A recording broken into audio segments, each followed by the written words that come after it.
Why was this my favorite? Well, because the middle was boring, lulled me into a state of complacency with its traditional Hemingwayan tropes, right? War, landscape, fishing, and then suddenly snapped into an adventure story, then drifted into a European travel novel, before ending as a Schopenhauerian atomic bomb on the nature of life and death. Holy shit.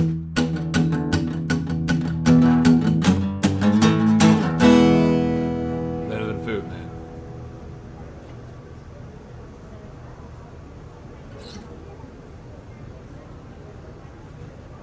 Good morning, everyone. Welcome to Better Than Food Book Reviews. I'm your host, Clifford Lee Sargent. Great to see you as always. Hope you're doing well. Get that coffee.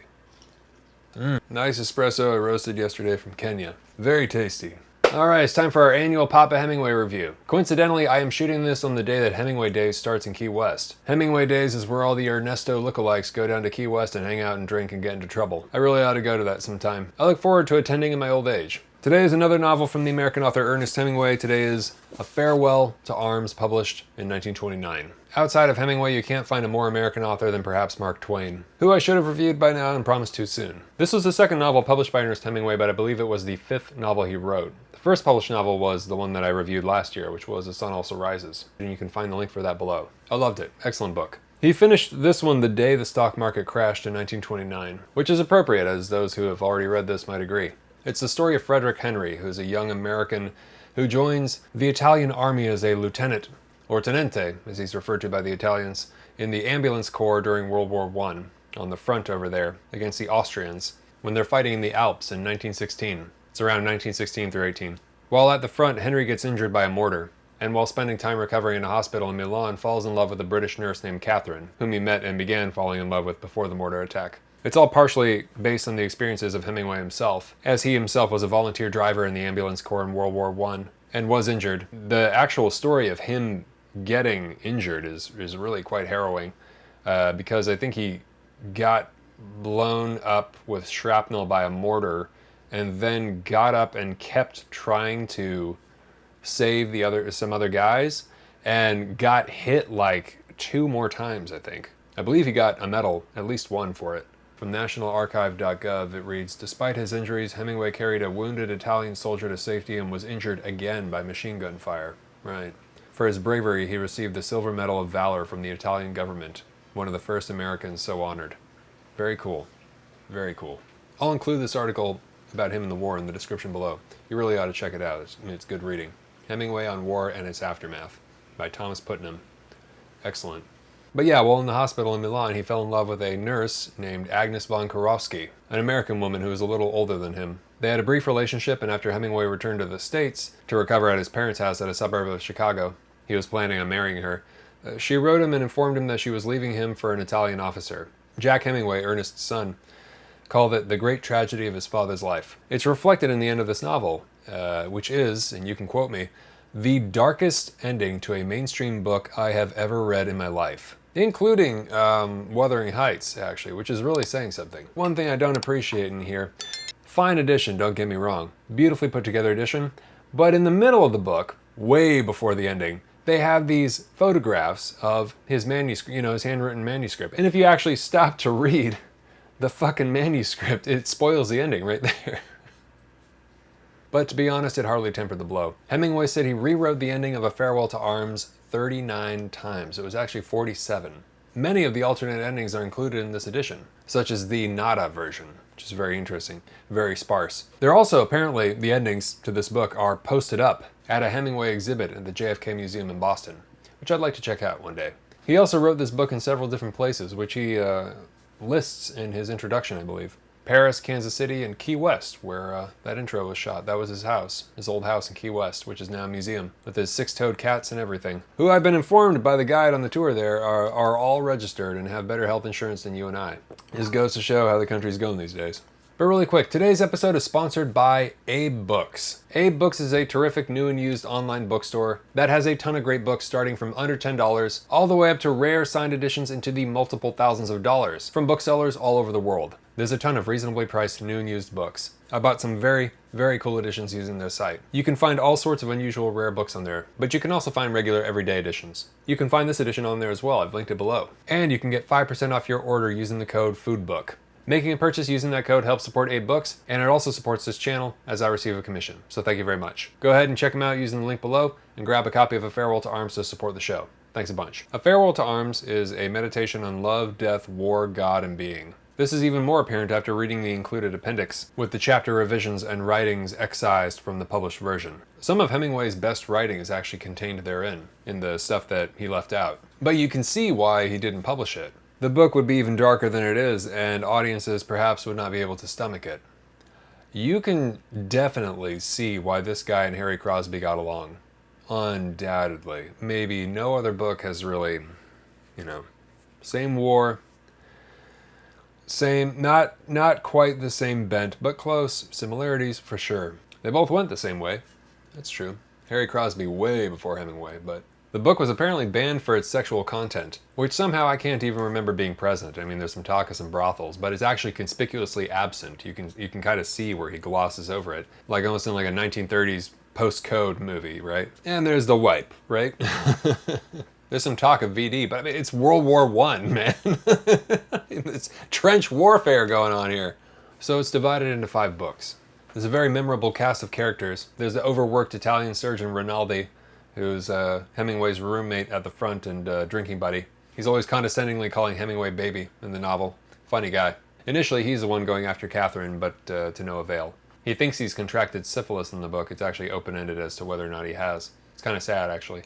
Hemingway also befriends a priest in the book. They have a very interesting relationship. They enjoy drinking wine together and sharing each other's company without sharing the same convictions.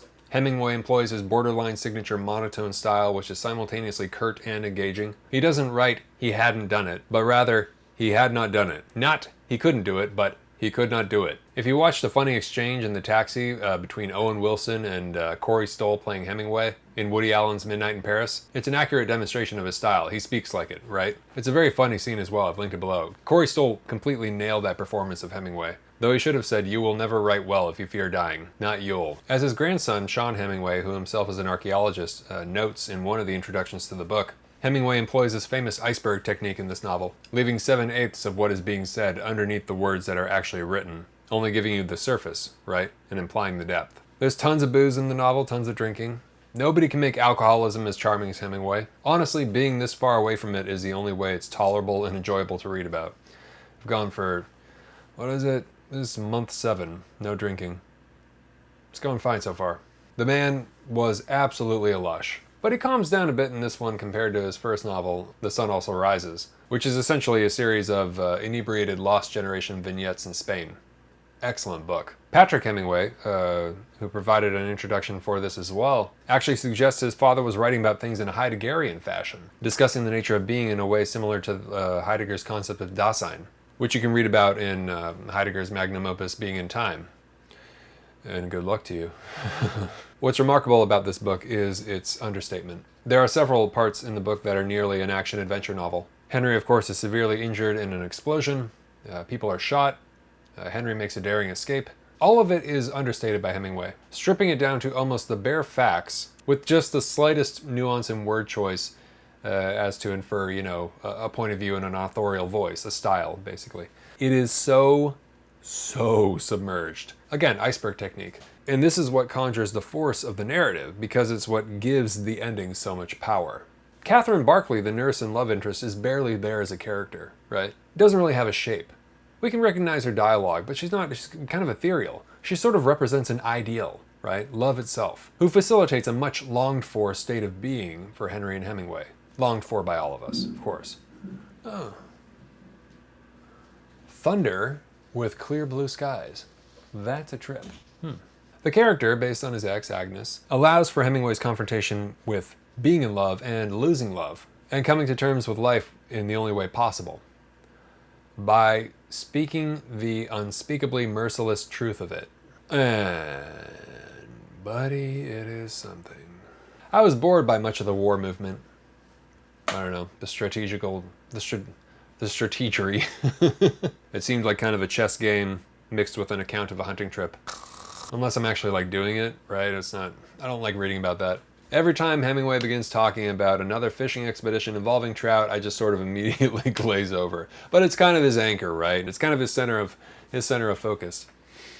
You read a Hemingway novel, there's going to be trout fishing. There's going to be the word trout somewhere in that fucking book. So he recovers, and they have a lovely relationship, and she gets pregnant.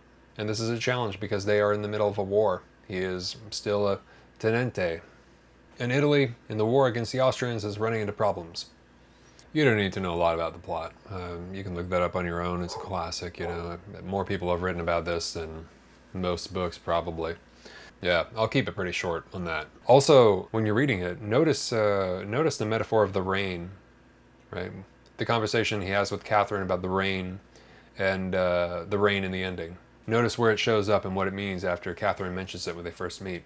That seems like a very Heideggerian thing for some reason. I don't know, I'd have to double check on that, but... And there are a few things in the novel that are just completely out of the realm of believability. The biggest for me being his grand escape from the Italian army by jumping into a river after being inspired by a reading of an incident at Owl Creek Bridge by Ambrose Bierce, that famous short story. A more believable short story, actually. The part where the guy jumps into the river in that story. This one, that's okay. But there are so many other wonderful moments in the book that it can be forgiven. And you might buy it. You might buy it. I didn't buy it. You might buy it. Whatever. Don't matter. Like, whatever. You know, I loved the all the stuff that happens on the Swiss-Italian border. I mean, you know, I love the billiard game with Count Greffy, the 94-year-old Swiss man who just happens to be staying in the same hotel as them. Coincidentally, they know each other. They're friends. I thought that was just an absolutely beautiful scene. I know the meditation on life, wisdom, aging, and death. Very beautiful, very quiet, very beautiful. The entire Swiss escape was beautifully atmospheric. It was. I thought it was beautiful. I guess I did buy that rowboat escapade more than I bought the escape from the Italian army for some reason. It's a stretch because he has to row over the border. He and Catherine actually have to row for 8 hours up Lake Maggiore from Stresa to Brissago into Switzerland, you know, from Italy to Switzerland into neutral territory. This is one of the greatest books I've ever read.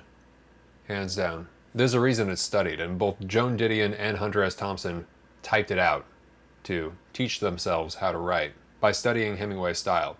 Hemingway himself, of course, as you probably know, worked for the newspaper before he became a novelist, so he has that kind of style, that very curt, very decisive news style. This is what happened, right? Of his 3 novels that I've read, The Old Man and the Sea, A Farewell to Arms, and The Sun Also Rises, this is my favorite, and that is truly saying something considering the other 2 are indisputable masterpieces. I love Death in the Afternoon, his book about bullfighting, but that's not a novel. I love that book, though. And I still have to read A Movable Feast. I'm looking forward to that. Maybe next time I go over to Paris, which I really am kicking myself I didn't explore more or stay in more when I had the chance. Why was this my favorite? Well, because the middle was boring, lulled me into a state of complacency with its traditional Hemingwayan tropes, right? War, landscape, fishing, and then suddenly snapped into an adventure story, then drifted into a European travel novel, before ending as a Schopenhauerian atomic bomb on the nature of life and death. Holy shit. There's probably not a more perfect example of why you should always, always, always finish the book. No matter how bored you are, I don't want to hear it. Finish what you start, you dirty coward. Reading this novel at 35 and knowing that Hemingway was 5 years younger than I when he wrote it is remarkable. The war and the war injuries did something to Hemingway, along with having his heart broken by Agnes the nurse, who left him for a relationship with an Italian officer that was itself short-lived. Hope it was good, lady. No, I do feel bad for her, though, in a way. Imagine breaking up with some young guy hopelessly in love with you, only to realize later that he got his revenge by becoming the greatest American author of the century, with his arguably best novel featuring you. And in the narrative, not treating you very well. I mean, you'll see. But yeah, I guarantee you, those 2 injuries forged the author. Without those 2 major incidents, you don't have Ernest Hemingway. They made him into what he became. Young men who served or took part in World War I, whether it's Ernest Hemingway, Harry Crosby, or Ernst Jünger, they understood in a way that you and I cannot the base violence that mankind is capable of. The systematic slog of merciless carnage. The dull, dreary routine of a seemingly endless war, and ultimately the rottenness of it all. A Farewell to Arms, the title, taken from a 16th century poem by George Peele, has multiple meanings. Yes, it's, obviously referring to the disillusionment with the war and military, as many have said or written about, But it also, in this case, means goodbye to the arms that wrapped around you, right, as far as I can tell. Goodbye to love. One thing seems certain. Hemingway really, really, really loved that nurse. And she really, really, really broke his heart. Of all the intimate and poignant things he's written, it is the most intimate and poignant thing I've read by him. And there's the rain. That night at the hotel, in our room with the long empty hall outside and our shoes outside the door, a thick carpet on the floor of the room, outside the windows, the rain falling, and in the room light and pleasant and cheerful, then the light out and it exciting with smooth sheets and the bed comfortable, feeling that we had come home, feeling no longer alone, waking in the night to find the other one there, and not gone away. All other things were unreal. We slept when we were tired, and if we woke, the other one woke too, so one was not alone. Often a man wishes to be alone, and a girl wishes to be alone too, and if they love each other, they are jealous of that in each other, but I can truly say we never felt that. We could feel alone when we were together, alone against the others. It has only happened to me like that once. I have been alone while I was with many girls, and that is the way that you can be most lonely. But we were never lonely and never afraid when we were together. I know that the night is not the same as the day, that all things are different, that the things of the night cannot be explained in the day, because they do not then exist, and the night can be a dreadful time for lonely people once their loneliness is started. But with Catherine there was almost no difference in the night except that it was an even better time. If people bring so much courage to this world, the world has to kill them to break them, so of course it kills them. The world breaks everyone, and afterward many are strong at the broken places. But those that will not break it kills. It kills the very good and the very gentle and the very brave impartially. If you are none of these, you can be sure it will kill you too, and there will be no special hurry. It is, it's just flat out, an astoundingly good book.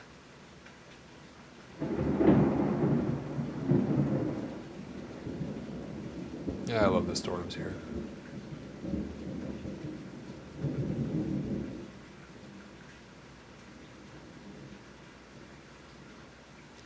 Yeah, you don't come across these very often. When you're the right age, right book, right age, right ideas.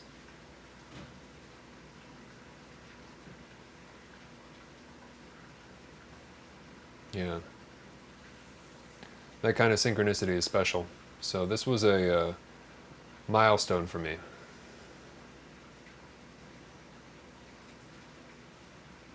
As it turns out, Agnes, the nurse that Hemingway fell in love with, actually passed away in Gulfport, about 5 minutes away down south from where I am now. Coincidentally, Gulfport has the best Italian food around. Pia's Trattoria, for those of you who are in town. Magnificent. Back in 1984 is when she passed away. Rest in peace. She never ate there, though. They came long after she was gone. But wouldn't that have been interesting? But this book is better than Italian food. I'm waiting for the insults and the shouting and screaming to stop. I know. But this book is as close to perfect as novels come. It is one of the 10 best books I have read in my entire life. It's no contest. It's the truth about everything. It's insanely good. There's a reason it was studied by Didion and Thompson. I'm sure that many, many others have studied it as well. I'm going to study it. I mean, dude. There's so much of real life in that book. It's like, to write a novel after A Farewell to Arms is almost like insultingly presumptuous on some level, because it's just like kind of like inherently saying that you have something worth writing about after this book, which is like, oof. It is the best book I've read this year, and for that reason, shall not be included on the best of 2024 for me, as it is considered a classic and an obvious choice. But it is undoubtedly the best thing I have read thus far and will read this year. Almost certainly. It's so interesting. I don't care for Dostoevsky so far. Same with F. Scott Fitzgerald. Didn't like The Great Gatsby at all. Bored to tears. But I do get Hemingway. I get Faulkner. And they were competitors.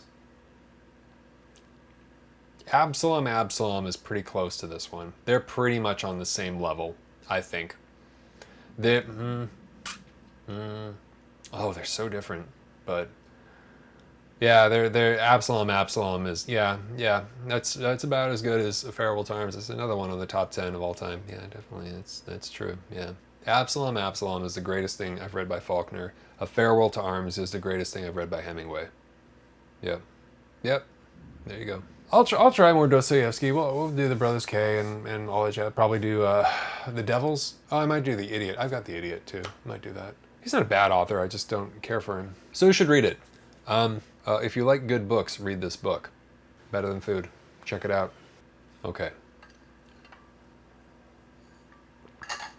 Coffee time. For those of you who are new, thank you very much for stopping by and watching the show. I take all the names of the patrons on Patreon, I place their names in this jar, and for every review, I pull out a name, and whoever's name I pull out is sent a hard copy of the book I'm reviewing, plus a bag of coffee, roasted by yours truly. And the coffee is delicious. If you'd like to get in on that, you can click on the link below, or go to patreon.com/books are better than food, and donate whatever you can afford. The tiers start at $5 per video. And make sure you set a limit if you're trying to stick to a budget. Cool. In addition, you'll get access to all this cool stuff. And yeah, I'm going to start uploading the audio versions of these reviews for those who don't have time to watch the videos. You'll also get access to the Sexual Personae series, which is ongoing. I just reviewed chapters 4 and 5 and did the live stream not too long ago, and it is all up there for you to check out now. Next month will be chapters 6 and 7. Thank you very much to all my patrons, and best of luck. Okay, here we go. It's gotten quite stormy out there, hasn't it? Jean. Jean S. Thank you very much, Jean. I really appreciate it. You're going to receive Farewell to Arms by Ernest Hemingway, one of my favorite books of all time, plus a bag of coffee, roasted by yours truly. One of the best coffees I've ever roasted, of all time, from Nicaragua. Not much left though, gotta get some new stuff. And I hope you love both as much as I. Cheers. Well, that is all I've got for you today on this suddenly stormy afternoon. And yeah, hope you're doing well. Please subscribe if you haven't already, and if you enjoyed this, hit the thumbs up, and always remember, die reading. All right, take care of yourselves, have a good night, talk to you soon. Ciao.